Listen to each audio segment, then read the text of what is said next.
Hi everyone, and welcome to my channel, Math Made Easy with Perry in 10 minutes. All right, so we're gonna solve more examples on domain and range, and like I said, please you need to review the videos, previous videos before watching, okay? Because it's a follow video uh, following the previous examples I've solved. So I've already solved 2 examples. So in this video, I'm gonna solve 2 more examples, okay? And also just to remind you, you need to keep in mind the 3 domain issues, all right? So the domain issues I talked about was the first one was having fractions where you're dividing by 0. The second one having negative log, and the third one was having negative square roots, all right? So let's pick another example now, okay? Let's say we are having a particular function that is defined as, let's say, a cubic function this time, all right? So in the previous video, I talked about the types of functions. I talked about cubic function being a type of polynomial function, which the maximum degree is 3. So this is a classical example of a cubic function, all right? Now, let us check. So remember the domain issues I talked about? I talked about 3 things. So the 3 domain issues was dividing by 0, okay? Just a quick reminder. So you need to go to the previous video if you missed it, dividing by 0. The next domain issue that I talked about was negative square roots. Negative square roots, I talked about that. And for instance, so in this case, an example I gave was 1 divided by 0 and minus x. And also I talked about negative logs as well. Okay? Logs, so e.g. logs, okay, of minus 10, for instance. Okay, so when you have something like this, these are the issues you should be looking out for, and I said that these are issues that you can work with. Now, let's look at this. If you look at this question here, we have on the board here, we have x cubed minus 4x. Can we have an issue with dividing by 0? Nope, because it's not a fraction, okay? Can we have an issue with negative square root? Nope, because we have no square root there, okay? So can we have an issue with negative logs? Nope. So because we don't have any of these issues, so that means all values of x can make this work. Does that make sense? So because all values of x can make this work, so we can now say the domain for this is going to be from negative infinity to positive infinity. So basically, any number I put in here is going to give me an answer. Or you can write it again in, maybe you want to write it in set notation, x such that x is a member of all what? All real numbers. So that means any number I put here, I'm going to get a what? A result. Now for the range now, how will I determine the range? So remember I told you for the range, I prefer to draw the graphs, okay? And just to remind you, remember how an x-cube graph is. I'm going to use the transformation method again here. So the x-cube graph is something like this. This is y equal to x cubed. Now, what we have now is y is equal to x cubed minus 4. So that means this graph is going to be transformed in the negative y direction by negative what? 4. Does that make sense? Or it's going to be transformed in the negative y direction by 4 units. So that means this graph is going to look something like this when I plot it. So you can plot the graph by using different points. But like I said, I prefer to use transformation because it's going to be easy for me to predict the shape of the graph. So that means this graph is going to come down by 4 units. So it's going to be something like this. Or let me use another color to make it easier for you to see. So this is the x-axis. So, and I know that this graph is gonna move down by 4 units. So it's gonna look like this. -4 at the point of -4. Can you see? So this is how it's going to look like. I'm going to have a video on transformations of graph. I'm going to upload that. I'm going to make a video on that so that you can understand how to do this. So if you don't understand, just go back to the video series and just search transformation of graphs. I'm going to have a video on that. So now this is -4, all right? So when this is -4, so that means you can see all the possible values for y are infinite, from positive infinity to what? Negative what? Infinity. So that means the range as well is also going to be from negative infinity to positive infinity, as well as what? You can write it in set notation. So y such that y is a member of all what? Real numbers. Is that okay? So that's for that. Let's pick one more example, and so that we can just use that to wrap up this. So I'm going to use an example that will be maybe having a little bit of range so that it will make it a little bit more harder. So let us see. So let's say I have this question here. Let's say y is equal to 1 over x minus 1, x minus, or let's say x plus 2, such that I need my answers to be between 0 for x, 0 and 6. And I'm asking you now in this question now, I want you to find the domain and the range. Sorry, this is question 4. I want you to find the domain and the range for this, okay? So like I said, you can pause the video, okay? You can pause the video and try and solve it. And then you can play back the video to see if you get the answer, okay? So you can pause it and try it. And when you're done, you can play it and see if you get the same answer like I got here. All right, so let's start with the domain for this question, all right? So let's start with the domain for this. So remember in the previous video, whiteboard, I said that dividing by 0, does that make sense? It's an issue to look out for, negative square roots and negative logs, all right? So if you look at this question now, what you should be asking yourself now will be, what are the issues I can get with this question? The question was 1 divided by x minus 3, I think it's x plus 2, right? X plus 2, I think x plus 2. So the first thing, can we get a negative log here? Nope.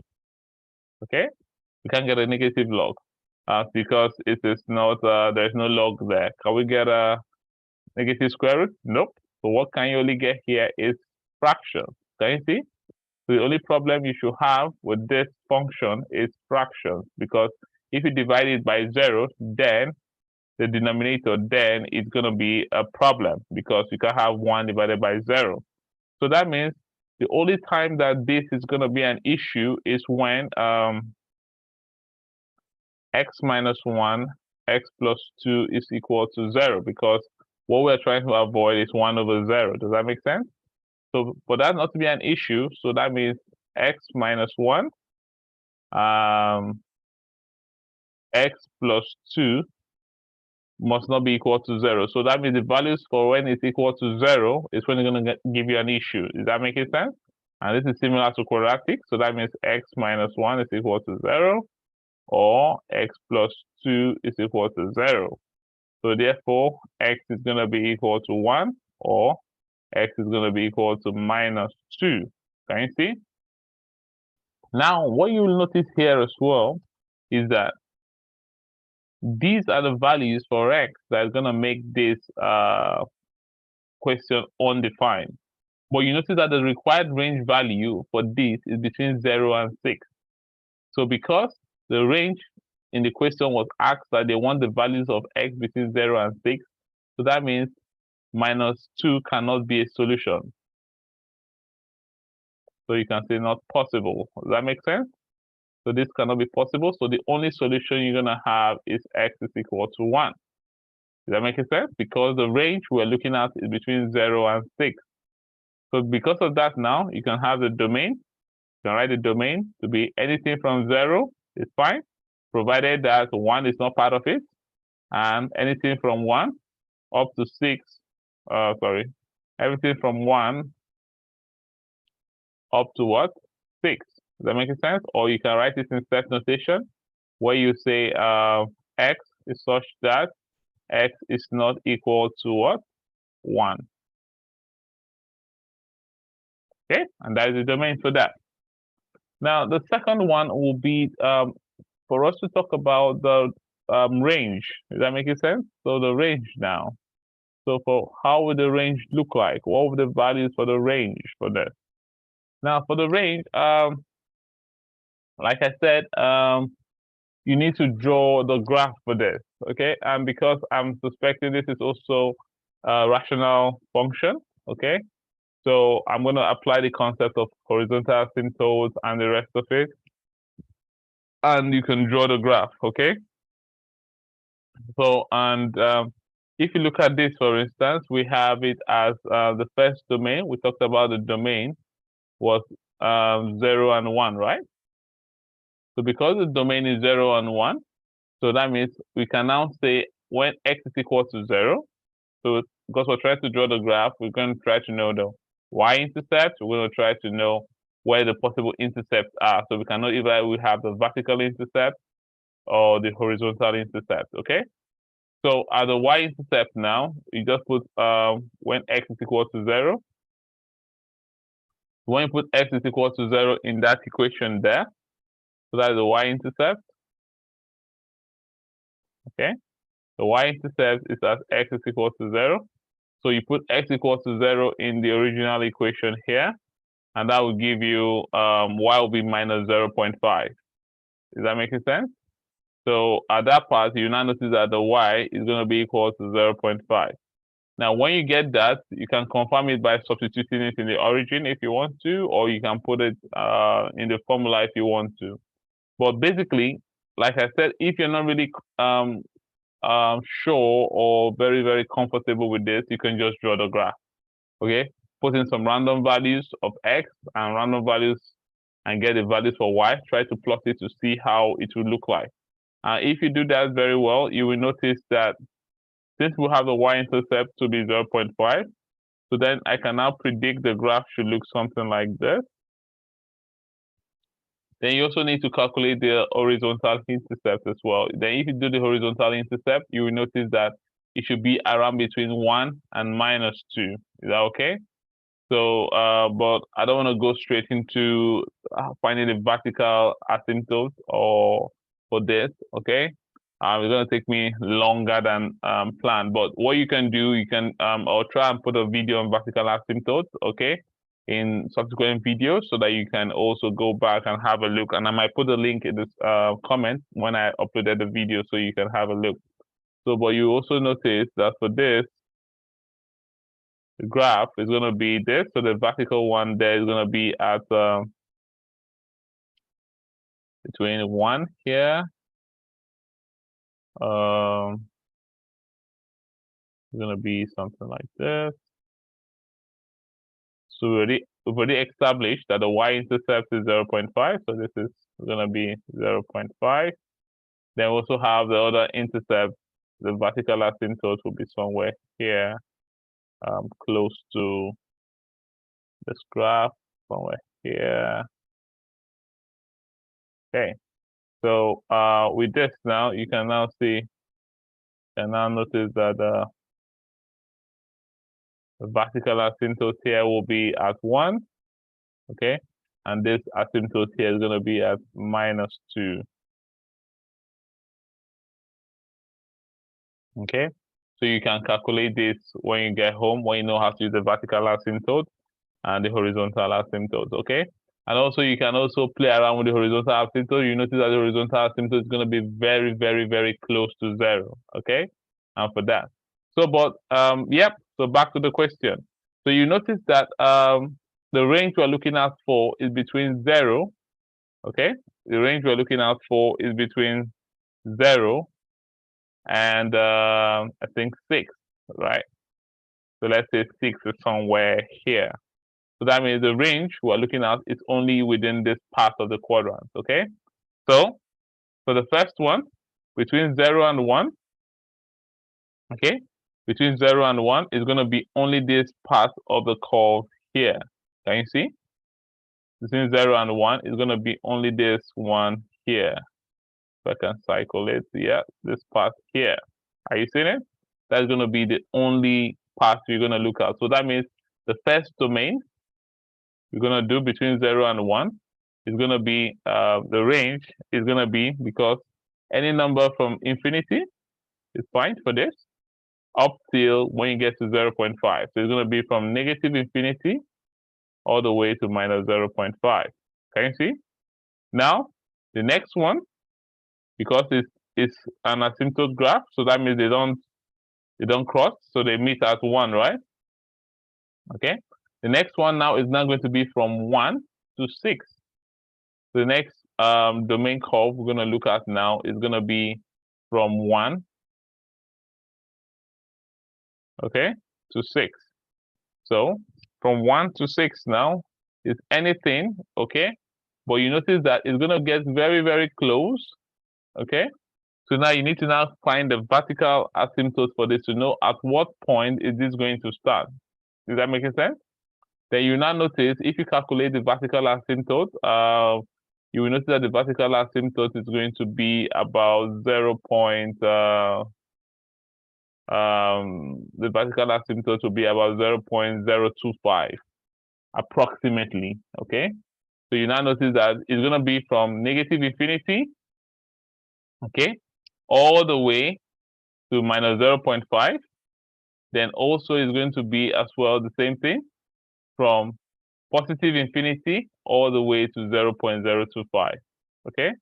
So it's going to be from negative infinity all the way to minus 0.5, which is what we're expecting already. All the values here, all the values of negative infinity all the way to minus 0.5, okay? Then also you're going to be expecting it, because if you calculate the negative, the horizontal asymptote is going to be at 0.025. So it's going to give you the same thing all the way from 0.025 all the way to what? Infinity. Okay. So this question is a little bit complex, okay? It's a little bit, it has so many concepts being thrown into this part. So don't get scared about this. If you don't understand this question 4, okay, our advice, you need to go back and do some revision on asymptotes, vertical asymptote, horizontal asymptote for that. Okay, that is that for that. But basically, what I'm just trying to say from this is that when you are having questions like this, all right, is the domain issues. You have to check the domain. Dividing by 0, will it give you fractions? Will you have an issue with negative log or issue with negative square root? And for range, draw the graph, and from the graph you can see all the possible values for y. All right, so that'll be that for that. All right, the next video I'm going to talk about will be inverse of a function. All right, so I'm going to talk about inverse of a function in the next video, and I'm going to see you soon. Please don't forget to ask questions in the comment section, and I will try as much as possible to answer that. All right, thank you very much.